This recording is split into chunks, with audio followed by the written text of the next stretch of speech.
All right, guys, welcome to my Detroit Lions 7 round mock draft. A draft I really don't want to do because we all know, the way that the Lions are. They're always trading around, so it's kind of like a mock for them is, to say the least, a little bit more futile than for other teams. There are definitely some teams that like to stay put. There are definitely some oddball grabs too that make every draft board sort of inert type of thing. But the philosophy of the draft can not be known to anybody. That's what makes it so exciting, at least in my opinion. But we're gonna go ahead and we're gonna go and look at their depth chart. I feel like I already know who's on their depth chart, who's left, that sort of thing, just because I'm a cheesehead and I want to see some of these guys, that dominated us last year go away, or for our offense to actually pick up and contend with their offense, which I'm really kind of sad here that Tim Patrick actually came back. Tim Patrick one of the games he had, I believe, like 2 touchdowns on my Packers. I was sad when he left Denver because I thought, oh, they should have kept him. If he's finally healthy, he can be a contributor. But nah, they don't keep him. And then, of course, you got Jamison Williams and Amon-Ra St. Brown. I feel like we didn't really get the butt end of Jamison Williams when we played, just because our deep safety play was so good with McKinney. And then you look at their O-line. Why do I even need to look at this O-line? Decker, Glasgow, Ragnow, Mahogany, who's a new piece, but a great name, Mahogany. Strong as wood, hopefully, right? And then Penei Sewell, the big stud muffin 20-year-old when he was drafted, over at right tackle. And then I'll even mention Dan Skipper because he's, a receiving threat, I guess. Laporta, Brock Wright. And I like Laporta, but he was hurt a lot last year. And then we get to Goff. To me, the weakest point of their offense, and no, I'm not kidding about that. I think if you plug, a great QB into this system, they would be unstoppable. Put a guy like Allen or Burrow in here. And it's like, a truly unstoppable offense. I'm not even kidding. Jared Goff, as we all know, kind of threw the game away against the Commanders. The Commanders, who weren't even known for getting a lot of picks, pick off Goff a lot when they're behind and unable to run the football the way they want to and control the game. That is the other reason why, is because their run game takes precedence over the way their offense runs. If they don't have the run game, they ain't winning a lot of games. I'm not a Jared Goff believer. I'm not a hater. I think he is smart in the sense that, like, he's not going to make a lot of mistakes and he is resilient, but his deep ball is not good. And it's a duck. And it's, you better pray as a Lions fan that it's not getting picked. Moving on to the defense. Hutchinson, the torment of my team. DJ Reader, Aleem McNeil, Marcus Davenport.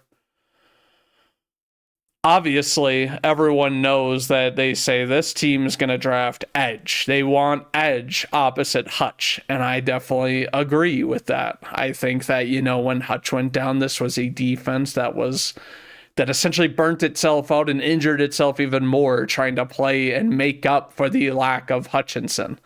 There's no doubt in my mind he comes back and he's just as good, as he was before. With his cyborg leg that, they taped up. And, oh my goodness, I'm just anticipating, him missing football is going to make him miss football even more. He's going to come back better than ever. It's going to drive me crazy. But looking at corners, we got Arnold, Reed, who they just signed, and then Amik Robinson. I didn't even know this. Avonte Maddox from Philly. Philly, why'd you let this guy go? This guy's a baller. But, then and it's like they drafted Rakestraw last year. They bring in Rocky Sin as well. I don't think this is a DB room that they're really, really, really going to touch. They love Branch. They love Joseph. The position I feel like they may draft besides edge on here, maybe interior. DJ Reader, I don't think is, too old, but he's a little, I think they could do better there. But it's like overall, you kind of look at this team and, oh man, this is a stacked team. The only reason they did so bad was because how many injuries and how many guys on IR they had last year. But without further ado, let me stop talking about this team that, I knew this day was coming type of thing. Oh, wait a minute. No, go back. I totally hit the wrong team, didn't I? Or I was still on Bengals, but, which was earlier today. All right, so we have a good number of picks, to my dismay. 7 picks, solid for any sort of team that has gotten talent but hasn't had to trade for the talent. So without further ado, we start on this thing. Looking at, who was drafted ahead, who this team needs. The obvious pick is James Pierce. Now, do they like James Pierce? Had a better season 2 seasons ago. Run defense grade is also high, which I think they struggled with a little bit last year. But then again, they struggled with a good amount of things last year because of the injuries. And this rate is good. Pass rush win rate good. Obviously, the off the field things to me, are a little concerning. But he's still a very young player. And I think that, you get under Campbell, and Campbell's not going to deal with that crap. He's going to root it out. He's going to have guys like Anzalone and Hutch, take this kid under their wing and show him the Lion way, much to my dismay. And he's 6'5", 243. Obviously, Hutchinson is a bit bigger, taller, that sort of thing. But this guy can be your speedy edge rusher, type of thing where it's like, oh, yeah, he's getting after guys. And it's like, this amount of hurries is troublesome. We'll look at the other players here. Nick Scordon. Would Nick Scordon be a guy that they would consider over? I don't know about that. The guy is obviously young. He'll be 21 when the season starts and that sort of thing. He's obviously big and tall and strong and whatever else. But let me stop glazing over this guy, and kind of think of what he brings. He obviously gets a good amount of hurries, not like James Pierce, but it's, there's really no one else here that I'm kind of like, oh yeah, we take this dude over Pierce here. So I'm going to draft Pierce to these guys, while I would prefer he'd not fall to them here. Going on to round 2, it's funny to me how they say wide receivers a need. I don't think that that's really a thing. If they do have an injury, maybe. But it's like you rely mostly on the run game. They do say guard, funny, edge, we drafted. There's linebacker as a need, which I do kind of agree with. But you know what I'm actually going to do that's going to be kind of bold, here? I'm going to draft an edge. I'm going to draft Jared Ivey. I think Jared Ivey and Pierce come in, and it's kind of like, whoa, Nelly, what are we doing? We've really got a committee of, people to be depth pieces at pass rush, because besides Hutch, I don't really have much faith. And I guess, Ali McNeil gets pressure from the inside, but that's different. Going on to round 3, we've drafted 2 edge, and we kind of do need to draft a linebacker. We got Jeffrey Bosa here. No, I'm just kidding. His last name's not Bosa. Bassa. Kind of a smaller guy. Obviously, playing linebacker, played safety before. Doing dirty work. This guy honestly kind of looks like the kind of dude that, Campbell would actually like and coach up. We're going to grab him. Moving on to round 4. So we've got a cornerback here. I do think cornerback would be something you would maybe draft, potentially, just because, you don't have many positions of need. I think, however, looking at this, I know it doesn't really enter anybody's mind, but it's like, I think that drafting a lineman wouldn't be a bad idea. You just never know when, the injury bug might bite one of your better players and that sort of thing. And I'm kind of looking for one of these guys who's a bigger sort of bully. It doesn't really look like there is one here. So I'm kind of thinking, we have the highest ranked defensive interior here. And he does do pass rush. I actually think this could be a guy who could find a spot in the rotation. Say they pull Reeder and they put in Riley Mills on third and 5 or anything longer. And it's like you've got McNeil, Hutch, Pierce, just because we drafted him here if they go him. And then you go this guy who's a big menace with a 17% pass rush win rate. Riley Mills. Sounds amazing. Right here, we have a center, but that's far from what they need. I know that their center, Ragnow, has gotten injured on occasion, that he's a tough cookie. He's a tough cookie. This guy plays through it every time. But it's like, what happens when the body just can't anymore? You know what I mean? So it's like, I'm kind of looking at, Jonah Monheim, and we're going to draft him.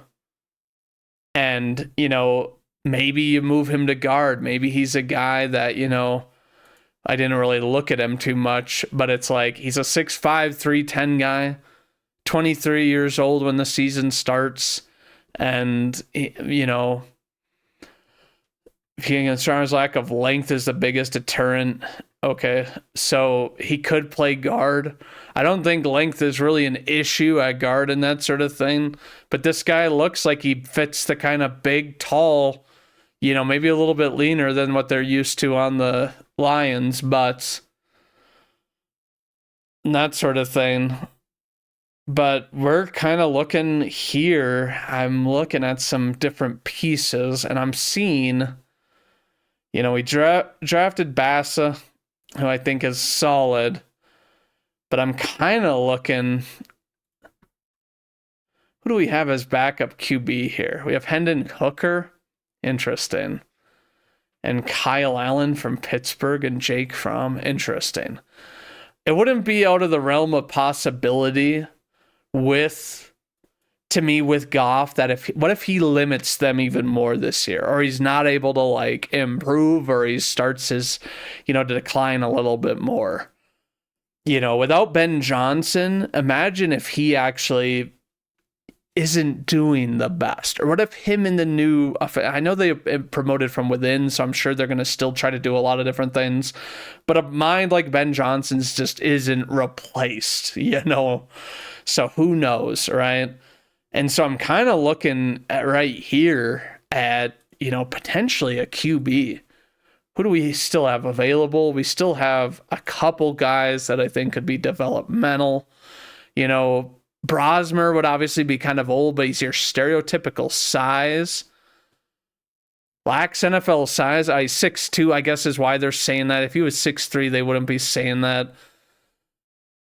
Efficient pocket movement, make him an intriguing lay-around pickup option. That definitely sounds Lions, type of thing, but we are going to look at Graham Mertz. Good accuracy and decision making, but his downfield passing remains inconsistent. Okay, and he's also kind of older. Similar size, with the draft, but he may lack the deep ball ability. So that's kind of a similar thing. Less than ideal measurables and arm talent. A lot of these guys do not have, that much play time in the late rounds. We're just going to look at that. I am actually going to say, though, that they grab Bosmer right here. Brosmer, sorry. I think Brosmer looks like he's played consistent enough to where, like last year, I guess, was a down year for whatever reason, but it's had a solid passer rating. And it's like with this team, they don't need the guy to be amazing. But yeah, we're going to draft the guy out of Minnesota going over to Detroit. And we're going to move here. And I spy with my little eye another linebacker that we can grab that I'm not going to lie, I'd be a little bit pissed about this. Jalen Walker. We're going to grab Jalen Walker because they need linebackers and they need guys to consistently play. No problems with the draft. I hate to hear that. Top 33%. Crazy. The only pick they didn't really like was Riley Mills, but as far as I'm concerned, your run defense is very solid on the team, given that you're healthy. You could go for a defensive interior to go alongside Liam McNeil and just terrorize quarterbacks. I don't give two hoots about your C rating. My name's Cassidy.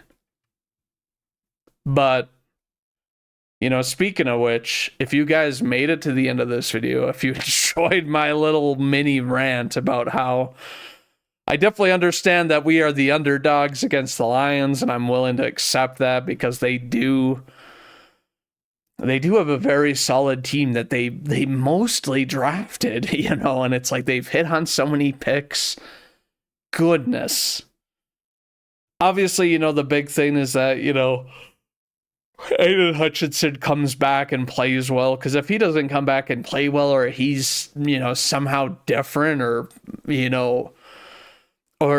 his recovery didn't come back well or something like that, and he's trying to force through playing, which I know he would do, that wouldn't be very good for the Lions, and that would be reason to panic this next year. But overall, tell me what you think about, my draft selection. I'm actually kind of happy that a guy from Minnesota, where I'm from, got an A grade in round 7, pick 228. But tell me what you guys think. And as always, and to spite the Lions fans, go Pack Go.